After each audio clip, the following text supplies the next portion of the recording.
And hello, and welcome back to now the legacy portion of Scandinavian Open. We seem to have about 150 players between the both standard and the legacy. Yeah. We are here in the booth. I am Jon Westberg. Jakob Mo. Yeah.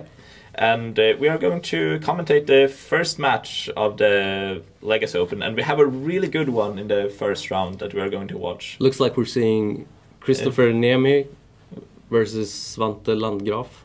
Exactly. And you know these players? Yeah, I know both of them. Christoffer is actually one of my closest friends, and we know each other since like way back. And I traveled here with him.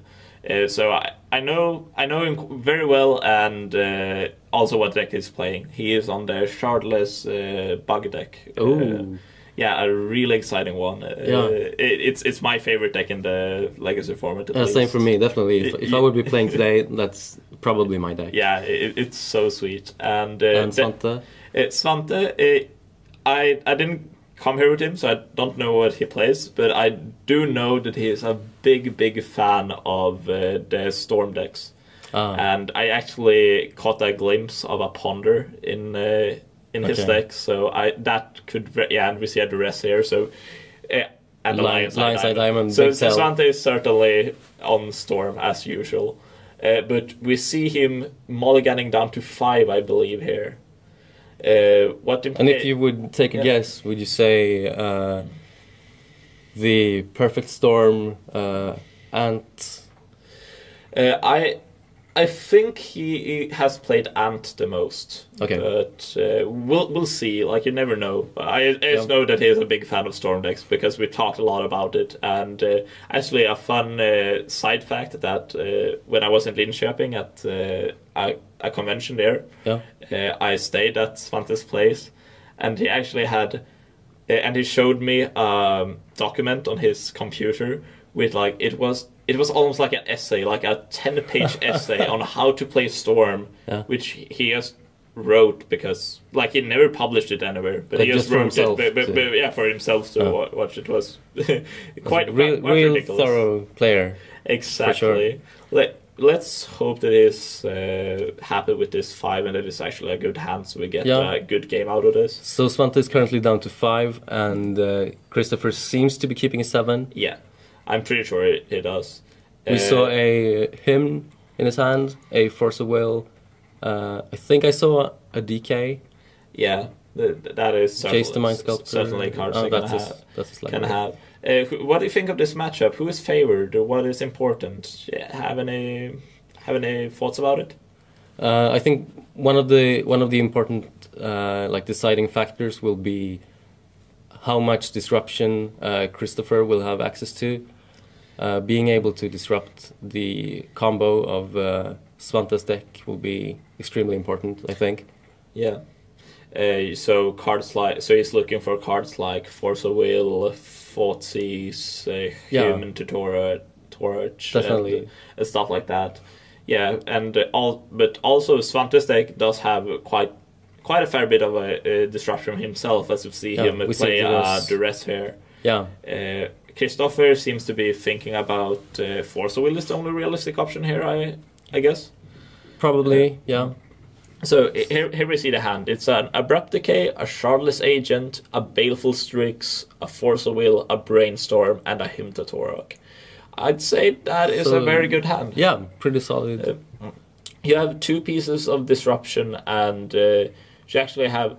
You don't have much of a clock, actually, but I think like that Shardless Agent can always find your Tarmogoyf for something. Yeah, and probably looking for a fetch land to go with that Brainstorm to be able to cast his more expensive spells. Yeah, exactly. But once he gets to Shardless Agent and starts rolling out his more grindy cards, we've definitely got a game. Exactly.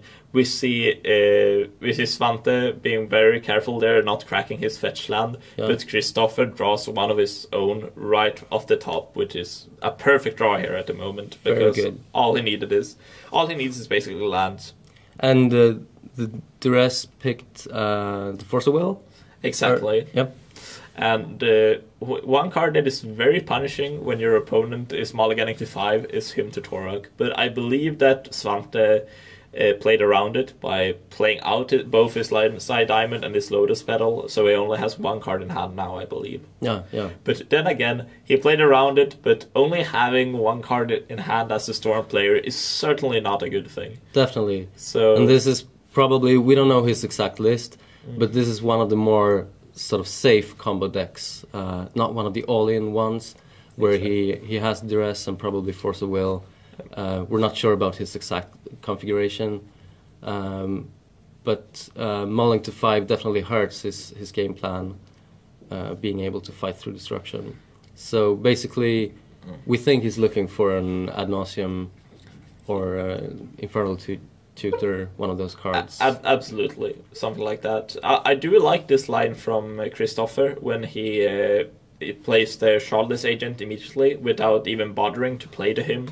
Yeah. Because when your opponent is that low on cards, you can, like, if you just put a clock on, like they won't, so they don't get to draw out of it. Yeah. Because if you don't put creatures in play, they can just sit there and build up their hand again, and like all of a sudden, like before you know it, they do have 7 cards again. Yeah, for sure. And now Christoffer is sitting with 2 hymns, which are basically dead cards at the moment. But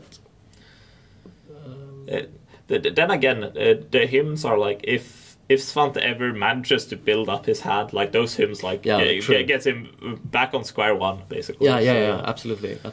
So even though they might not be as impressive at the moment, I still think they will have a solid role in this in this match, like in this game, and certainly like decides how Svante can navigate through this with his game. Yeah. I don't think I would be very impressed to see Svante win this game, but he is also a very skilled Storm player, so he might be. Definitely interesting. So if you're in Christoffer's seat, do you try to force the game by maybe abrupt decaying a lineside diamond or playing a hymn just to force Svante's hand?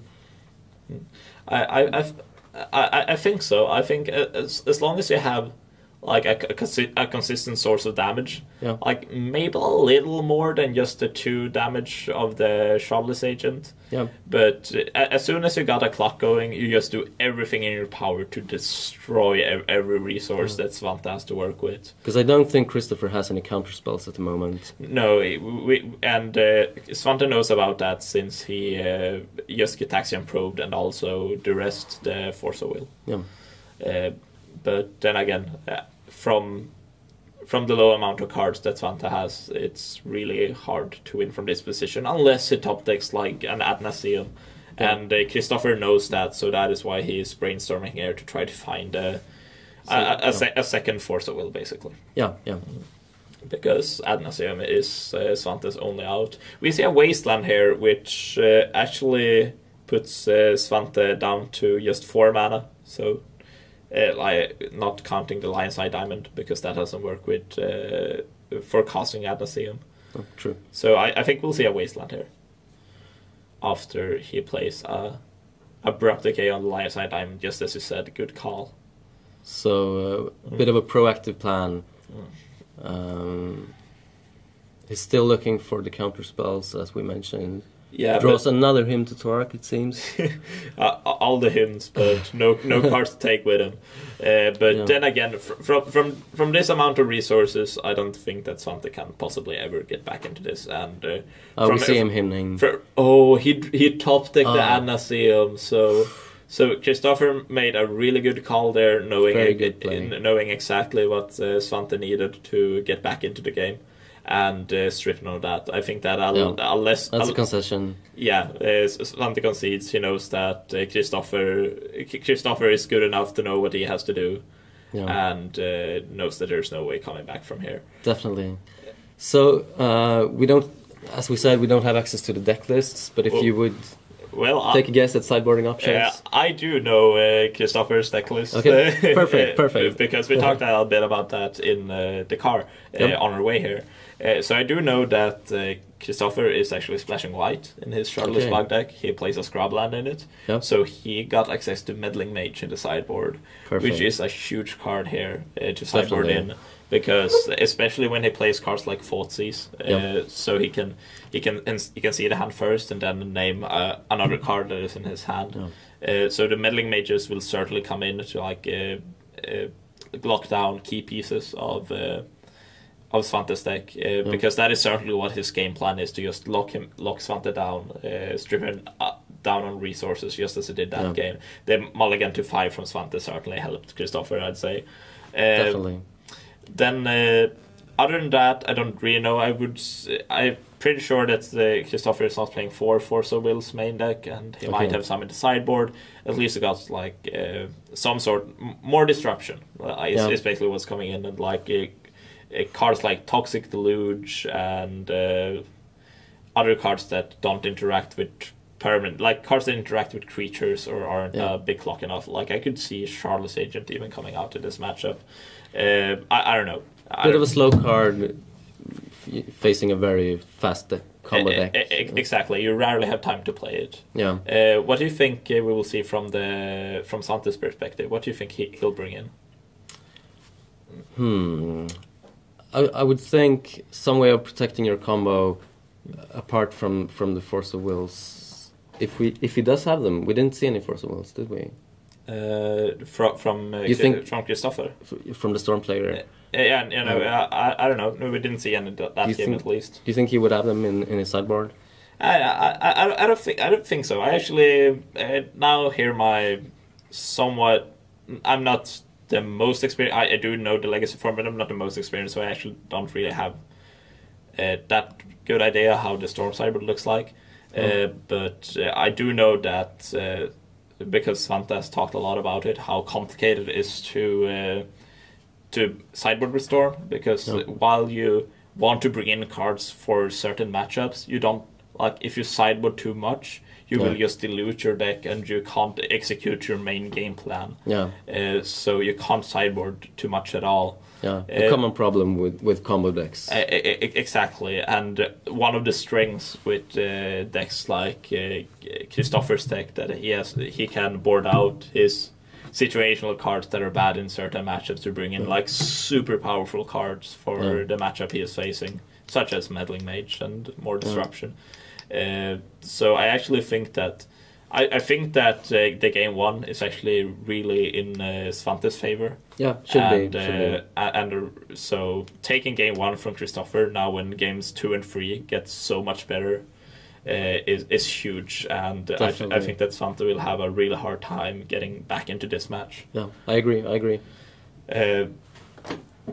So the players seem to be shuffling up. And we actually got access to the deck lists. Not really right on time, but we can work with this. I do have Christoffer's list in front of me.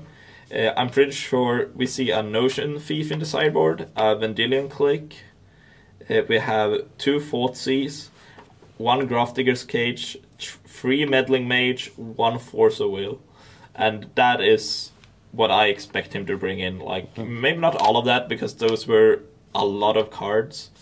Like maybe he leaves the Notion Thief in the sideboard, I don't know. But definitely some hateful cards. Yeah, absolutely. He probably boards out cards like Baleful Strix and possibly like Shardless Agent. I don't think Notion Thief stops ad nauseam. It doesn't stop ad nauseam. It's just good against Brainstorm and like Ponder to some extent. What do Svante has in his sideboard? For Svante's sideboard, we see 2 Caracas, 4 Dread of Night, 3 Abrupt Decay, 1 Empty the Worms, 1 Ad Nauseam, 2 Chrome Mox, and 2 Xanthid Swarm. Okay, that is interesting. So, is there anything in particular you think he'll be bringing in? Let's see. I think Nasum is good here, but then again, as a very inexperienced Storm player, I do not really have a solid guess. But I would say that Ad Nauseam is solid, because that is one of the cards that can get you back in a game where you are low on resources. Yeah. At least. So that card is definitely going in. There's a few removal spells in Abrupt Decay and Dread of Night. Yeah. Do you expect to see them? I'm not sure. Like we have this problem with like over sideboarding, so I don't like maybe some number of them, but not too much. Yeah. And the Caracas is probably for more for decks like Reanimator or Show and Tell. Exactly. If he expects the Meddling Mages, he will probably bring in the Abrupt Decays, I'd say. Yeah. We see Christoffer mulliganing down to 6, while Svante seems satisfied with his 7. Let's see if this hand is better for Christoffer. So the Storm player both being on the play, we assume, and keeping his 7. Yeah, that is. It's a good threatening. Start. Yeah. Yeah, Christoffer can't feel that comfortable with this. And he seems to be in the tank about his 6. Yeah. And he keeps it. Okay, so we see a polluted delta from Svante. Probably finding an underground sea. That is... Or a basic island. Basic island, which is a great call since Christoffer's deck does have 3 wastelands in it. Yep. Good call. And a preordain. So this is basically what happens in the early turn for the Storm player. Like they just set up their hand and the top of the deck. One thing that's really important for the Storm player is to actually put their really important cards on top of their deck instead of in their hand. To play around hand disruption. Exactly. Yeah. So then like the important cards can't get fought seized or Hymn to Torakt. It's basically just protection in a very different way. Yeah. From Christoffer, we saw a Deathrite Shaman in his hand, Force of Will. Didn't quite see all the other cards, but being on the draw, do you lead on Deathrite? Yeah, I think so. Like it's Svante's deck is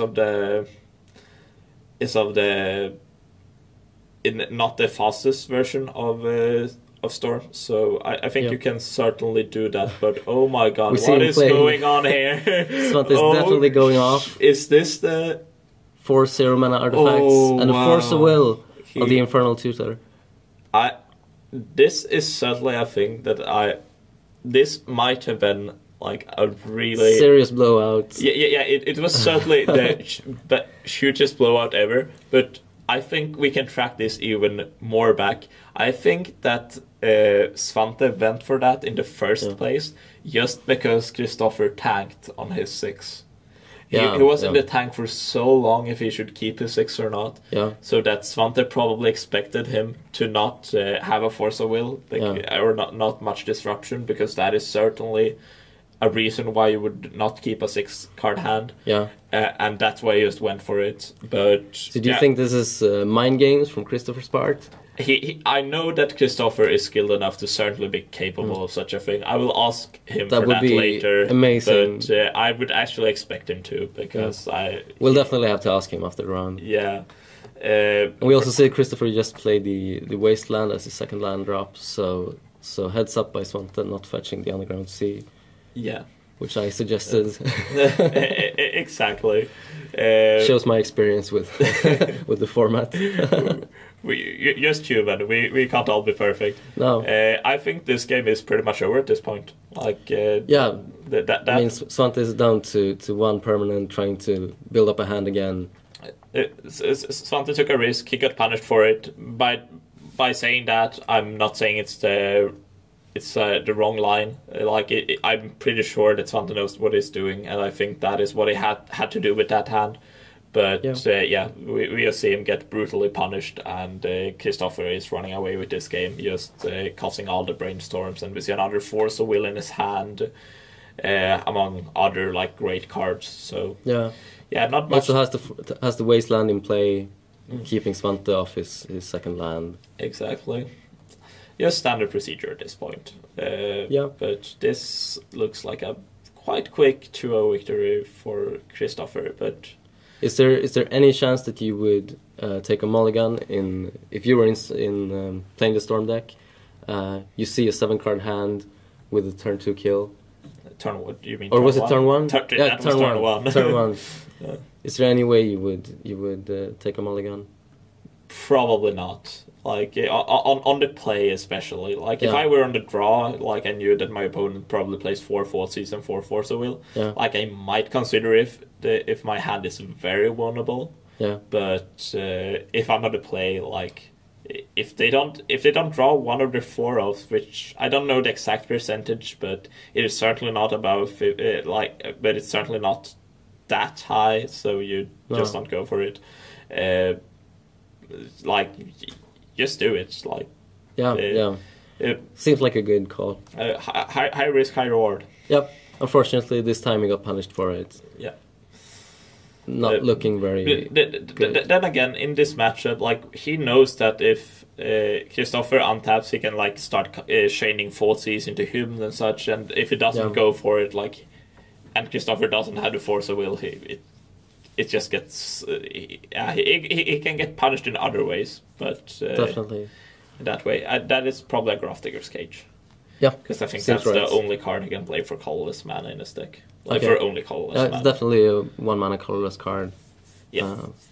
Shiny foils. Yeah, the glare is troubling here for us casters. But okay, let's try to think about this. What does Svante need to win this game? Now he actually has quite a lot of cards in his hand. There is a Grafdigger's Cage on board, and there is another Force of Will in Christoffer's hand. Can you figure out any line or way this game goes for Svante to win it? Svante does have a duress, which definitely will be helpful. He has a Brainstorm, which he's playing right now, which allows him to dig, while maybe concealing some cards if he's... we see a Notion Thief from Christoffer, which forces a concession. He did put in the Notion Thief after all, which is probably a good call. Devastating play. Yeah, and that is just a nail in the coffin. Such a hateful card. I don't know. We see he brought in a Vendilion Click as well. Yeah. And the meddling mages. Yeah. That was a quick match. It very convincing for Shardless Bug, I'd say. Although quite a few things broke his way that match, I'd say. Definitely. And Svante, like you can't be that disappointed. You mulligan to 5 and then you took a risk and like you didn't get there. Like some very high risk plays. Yeah, there was not much you could do. Like basically, I think that Svante is not happy about it, but then again, like he didn't make any huge mistakes. So no, seemed like good plays from both parts. Absolutely, which means that Christoffer is up to 1-0, and that Svante is going to fight for from the losers bracket and try to roll off a few wins in a row to get to the top 8, while Koffe still has a loss or two to give, which is certainly a very more comfortable position to be in. I think we're looking at a 7-round tournament. I'm not sure exactly how many players, but we think we have somewhere around 75 players in the Legacy tournament. We'll get all that info for next round, and we'll tell you definitely. And we'll tell you then. So for now, what do you know what is going on? Will we have an interview with a winner, or will we move to a break, or will there be another feature match? I think at this point we're going to break, and we'll be back with the next feature match in a couple of minutes. Okay.